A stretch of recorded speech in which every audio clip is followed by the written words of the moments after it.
आपल्या घरात देवी लक्ष्मी नांदावी असं प्रत्येकाला वाटतं. पण देवी लक्ष्मी सर्वच ठिकाणी नसते. देवी लक्ष्मीचा वास कोणकोणत्या ठिकाणी असतो याची माहिती चाणक्यनीतीमध्ये देण्यात आली आहे.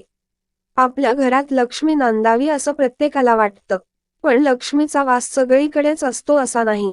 अशी काही ठिकाणं आहेत जिथे लक्ष्मी आनंदाने नांदते. आचार्य चाणक्य यांच्या चाणक्यनीतीमध्ये याचा उल्लेख आहे. मूर्ख यत्र न पूज्यन्ते धान्य यत्र सुसंचितम दाम्पत्य कलहो नास्ति तत् श्रेय स्वयंवगता. चाणक्यनीतीतील या श्लोकामध्ये हे सांगितलं आहे. याचा अर्थ जिथे मूर्खांची पूजा होत नाही, जिथं अन्न इत्यादी अधिक प्रमाणात असतं, जिथं पती पत्नीमध्ये कोणत्याही प्रकारचा कलह नसतो, वाद भांडण नसतं, अशा ठिकाणी लक्ष्मी स्वतः येऊन राहते.